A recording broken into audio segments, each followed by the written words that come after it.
Assalamualaikum warahmatullahi wabarakatuh. Hai guys, ketemu lagi sama Marista di konten Marista Share. Ya, yang akan Marista bagikan atau Marista share pada video kali ini itu seputaran tentang insecure. Ya, siapa sih yang gak pernah insecure di sini? Jawabannya gak ada, pasti pada pernah semua kan? Nah, sebelum kita melangkah ke pembahasan yang lebih jauh, ya, kita cari tahu dulu nih. Ada baiknya kita cari tahu apa sih pengertian dari insecure itu. Insecure, bahasa gampangnya, bahasa orang dulunya adalah orang yang nggak pedean atau orang yang nggak percaya diri.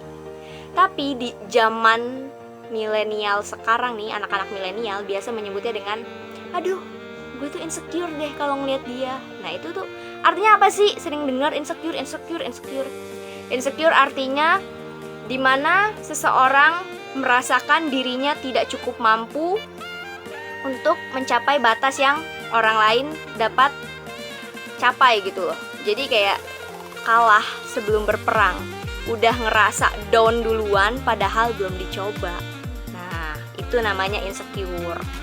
Ngerasa ya benar, ngerasa nggak pedean, ngerasa apa-apa nggak bisa, padahal kan belum dicoba gitu ya. Nah, sebelum membuat video ini, Marista sudah nanya-nanya nih ke beberapa teman, ada nggak sih cerita atau opini, terus pertanyaan-pertanyaan seputar insecure ini. Terus udah ada responnya nih, seru-seru loh guys. Nah, sekarang Marista bakalan bacain respon-respon dari teman-teman itu untuk kalian. Ya, kita mulai dari yang pertama. Percaya nggak sih sama kata nggak mandang fisik? Kenyataannya, tiap orang pasti selalu lihat fisik duluan ya. Emang sih, karena kan yang terlihat muka atau badan dulu. Kadang orang-orang insecure itu tuh karena fisik, tapi ada juga yang bilang jangan insecure, yang penting hatinya baik. Tapi faktanya juga orang bakalan lebih menghargai fisik ketimbang sifat, bukan? Makanya wanita sekarang berlomba-lomba buat jadi cantik. Percaya nggak sih sama kata nggak mandang fisik? Nggak. Enggaknya 70%, 30%-nya percaya. Karena kita nggak bisa mukul rata ya, semua manusia kita nggak bisa pukul rata. Cara menilai orang itu gimana kita nggak bisa pukul rata ya guys. Kenyataannya tiap orang pasti selalu lihat fisik duluan. Iya betul, orang selalu ngeliat fisik duluan. Kalau kamu ketemu orang lain, yang kamu lihat apanya? Masa kamu lihat dari jauh udah kelihatan, ih ada si itu tuh, nih dia pasti orangnya pelit nih dia pasti orang yang suka gibah nih. Kan nggak mungkin ya, yang dilihat pasti kan penampilannya dulu, fisiknya dulu. Ya emang benar. Emang sih, karena kan yang lihat muka atau badan dulu. Betul. Kadang orang-orang rata-rata insecure karena fisik. Orang yang insecure karena fisik itu apa ya? Bisa dibilang belum nerima bentukannya dia itu sesempurna itu, dia belum bisa nerima. Padahal jauh di luaran sana banyak orang yang mau punya fisik kayak dia gitu loh. Misalkan kamu nih berisi gitu, ada orang yang nggak berisi, dan orang yang nggak berisi ini pengen banget nih, ih gue pengen deh punya badan kayak dia, kayaknya bagus deh dilihatnya. Nah tapi kamu malah pengen badannya nggak berisi kayak orang yang pengen badannya kamu. Nah itu tuh bingung di situ. Kalian nggak bersyukur terhadap apa yang kalian punya. Tapi gini, sebenarnya insecure itu beda sama nggak bersyukur. Kalau nggak bersyukur, dia itu cenderung mengeluh. Sudah dapat, mengeluh. Sudah dapat, mengeluh. Kalau insecure itu datangnya bisa dari pengaruh sekitar, di-push terus sama lingkungan, itu bisa jadi insecure. Kadang juga insecure karena merasa berdosa sendiri, merasa kurang sendiri, down, tiba-tiba nangis. Nah itu anehnya di insecure. Bukan karena kurang bersyukur, ya tapi emang ada fase di mana manusia bakal merasakan seperti itu. Terus ini selanjutnya, tapi faktanya juga orang bakalan lebih menghargai fisik ketimbang sifat, bukan? Nah ini nih, jangan salah. Kalau kamu mandang orang fisik duluan, selalu fisik bagus bukan cerminan akhlak bagus loh. Ada yang sebaliknya, jangan salah. Makanya kalau kamu gak mau dinilai fisikmu duluan, coba belajar dari kamu menilai orang lain dulu. Kenalin dulu dia, kenalin karakternya, baru kamu, ya fisik itu nomor sekian lah, pokoknya kenalin dulu karakternya, baru kamu bisa jawab pertanyaan kamu sendiri. Percaya nggak sih sama kata nggak mandang fisik? Kalau aku sih 70-30, karena ada emang orang yang pure bener-bener nggak, emang ya mau lo misalkan jerawatan kek, mau lu ada apanya kayak di muka lu, ya udah gue emang suka aja gitu sama lu dan gue bahagia. Nah ada orang yang kayak gitu, makanya nggak bisa disamaratain sampai 100%. Nggak percaya, ya kan? Karena kan orang beda-beda. Terus aku dong, ini yang kedua ya, mau tanya pendapat Marista deh.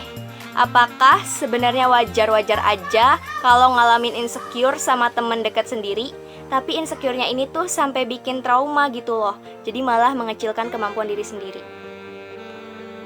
Wajar gak ya? Nggak wajar. Kamunya terlalu gini loh, ketika punya teman yang misalkan derajatnya, bukan derajat sih ya lebih tinggi lah, lebih dari kamu, entah lebih di bidang uangnya, lebih di bidang prestasinya, lebih di bidang kebahagiaannya gitu kan. Nah terus ngalamin insecure sama teman dekat sendiri. Ya kalau kamu ngerasa udah jadi teman dekat, kenapa harus mesti iri sama apa yang dipunyain sama teman dekat kamu? Ya maksudnya apa lo toksik gitu kan? Udah tahu bikin iri deket-deket sama dia, tapi malah dijadiin teman deket. Aneh. Jadi malah mengecilkan kemampuan diri sendiri. Jangan pernah ngecilin kemampuan diri sendiri. Orang-orang punya kemampuannya masing-masing yang tanpa sadar, emang dia nggak sadar sebenarnya, tapi sebenarnya punya. Dan karena orang terfokusnya sama gue mau punya kemampuan kayak dia, tapi dia nggak pernah nanya ke diri dia sendiri, sebenarnya kemampuan gue ini apa sih? Itu nggak pernah ditanyain. Makanya selalu iri sama apa yang orang punya, tapi nggak pernah nanya sama diri sendiri. Ada lagi, kadang bahkan mungkin sering sih kalau insecure tuh berdampingan sama gengsi. Misal lingkungannya mendukung untuk kita insecure dan kitanya mau berubah, tapi gengsi udah tinggi duluan. Solusi dari Marista apa? Insecure berdampingan sama gengsi. Gengsi yang gimana dulu nih? Bisa lingkungannya mendukung untuk kita insecure. Oh, jadi ini lingkungan toksik nih pasti nih, yang mendukung. Ya, pokoknya yang bikin orang makin gak percaya diri nih pasti lingkungannya. Gini ya, kalau mau berubah, berubahlah dari hati.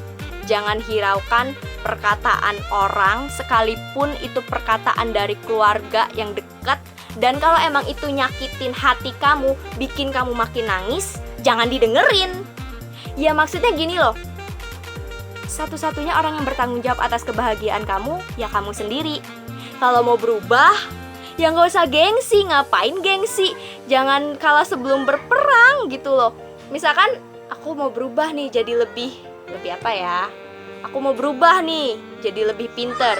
Ya udah berubah, belajar. Terus misalkan dibilang, lu tetap aja belajar siang malam, tetap pelajaran mah nggak masuk di kepala lu, main mulu sih lu. Nah, udah itu nggak usah didengerin. Itu kan kata dia, bukan kata kamu. Jadi kalau kamu mau belajar ya belajar aja, nggak usah dipikirin.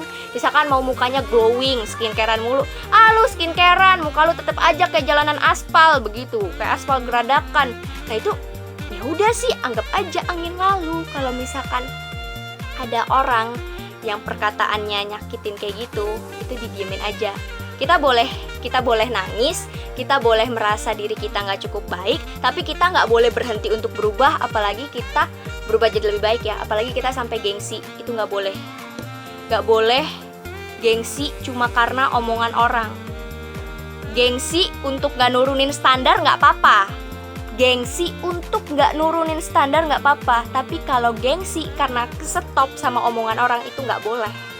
Oke, selanjutnya, sebenarnya ini cuma saran aja, jangan terlalu insecure deh. Kalau bisa jangan sampai. Cintai diri sendiri. Gimana mau bahagia kalau diri sendiri aja nggak dicintai, masih ragu.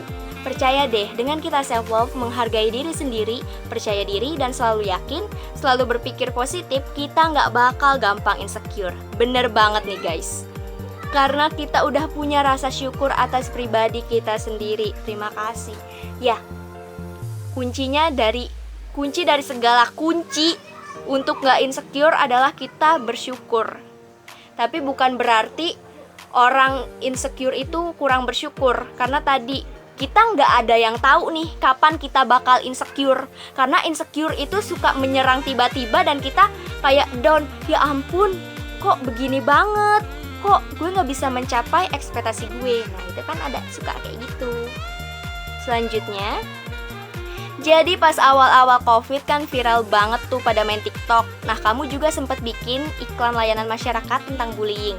Mungkin itu berkaitan TikTok juga sih, tapi entah deh WKWK. Intinya, pas itu aku pernah ngerasa insecure deh. Soalnya yang tadinya muka aku baik-baik aja, gak jerawatan atau beruntusan, paling cuma biang keringat aja, tiba-tiba muncul langsung berbarengan.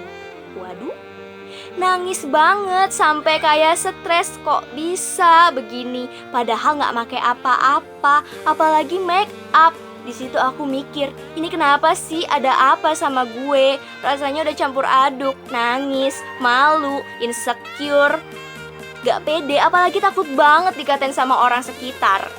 Tapi so far keluarga aku gak pernah bahas tentang muka aku sama sekali. Malah pas aku maskeran, keluarga aku support banget. Wah, patut dicontoh nih. Keluarga yang kayak gini itu patut dicontoh guys. Supportnya dengan ikutan pakai masker. Pokoknya aku rada tenang sedikit. Kenapa sih bisa insecure? Ya karena pas itu di TikTok banyak banget cewek cantik, terus mukanya sehat dan badannya body goals. Terus juga sempat insecure sama otak karena selama pandemi ini jujur jadi lebih bodoh dibanding pas awal mula sebelum COVID. Iya, balik lagi. Pas lagi breakout parah banget, aku juga cari skincare yang bisa ngilangin jerawat, dari yang alami sampai yang buatan. Pernah juga salah banget ya, masa make lemon, madu, teh hijau dijadiin masker. Terus pernah juga tepung beras plus susu denkau. Ya ampun, kamu bisa bayangin kan gimana parahnya muka aku. Bau masakan gak tuh? Ya udah, setelah aku lihat TikTok, salah satu dokter kecantikan dia ngejelasin kalau bahan dapur itu nggak boleh di-apply ke muka aku juga. Aku juga ngerti dan sadar betapa bodohnya aku dulu. Sempet nyesel juga sih, tapi mau gimana lagi? Ya udah terlanjur ya kan?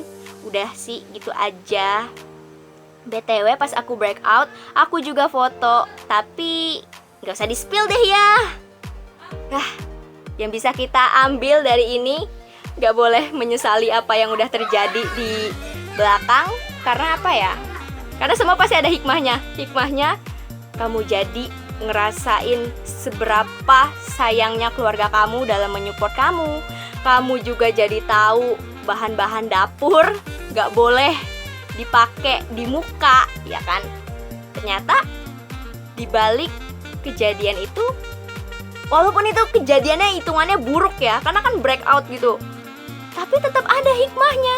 Kalau emang kita mengerti, kalau kita emang gak nyalahin keadaan terus, kita nggak nyalahin yang di atas terus, itu kita pasti kayak, oh iya, gue jadi tahu ini, gue jadi tahu itu. Makanya introspeksi. Mau curahin, jadi gue kan ini yang terakhir. Mau curahin, jadi gue kan nggak pernah jerawatan dari dulu. Keren. Nah, baru-baru ini muncul jerawat pertama. Wow, udah gitu gede lagi, terus warnanya ungu. Kalau dari jauh hitam, kayak tompel gitu deh kelihatannya, Mar. Kalau kata kakak gua sih, yang gak enak tuh kalau main atau ketemu temen pasti dia bilang, itu apaan di pipinya? Jerawat. Kok jerawatan? Ganjen nih. Please, ini buat orang yang bilang ada jerawat itu ganjen, itu asal mulanya dari mana sih? Kayak jerawat kan penyebabnya kan nggak cuma itu, ada karena debu juga, terus ada alergi sabun muka juga, ya macem-macem. Kenapa harus orang yang jerawat identik dengan ganjen, orang yang jerawatan identik dengan jatuh cinta, padahal jomblo? La ilaha illallah. Terus Lanjutin nih ya. Pasti gitu, padahal nih jerawat belum ada seminggu, tapi gua udah dapet omongan tentang jerawat ini lebih dari 10 orang. Emang ya orang. Dan lu tahu tak, pasti insecure banget. Pasti. Sampai gua tuh nyari cara di Google buat ilangin jerawat cepet itu gimana, saking gue insecure-nya. Gue gak mau keluar rumah kalau diajakin main, kecuali yang penting-penting. Apalagi nanti mau kumpul OSIS nih. Gue berharap banget jerawat hilang sebelum kumpul OSIS. Dan yang gak enak itu diledekin temen cowok gak sih? Jadi deket, dan kalau udah deket kan ngeledek. Ya gak mau berhenti terus-terusan. Kitanya mau marah juga gak enak, karena kan temen udah deket. Dan kita tahu itu dia cuma bercanda. Cuma kadang kita jadi bener-bener insecure banget, apalagi mereka nggak tahu aja udah berapa orang yang ngomong atau ngeledekin hal yang sama. Pelajarannya apa? Semoga cepet nemuin obat untuk ngilangin jerawatnya. Terus untuk teman-teman juga nih ya, kalau misalkan ada yang aneh dari seseorang, bisa nggak sih ngungkapnya dengan cara yang halus, gak usah pakai ngeledek, gak usah pakai nyinggung, apalagi sampai nyindir. Kalau emang ada yang aneh, ya tanya baik-baik. Itu muka kamu kenapa? Bisikin, samperin pelan-pelan, bukannya malah dibully. Karena kamu gak akan tahu seberapa banyaknya orang itu mendapat omongan-omongan yang menyakitkan di kuping terus tembus ke hati.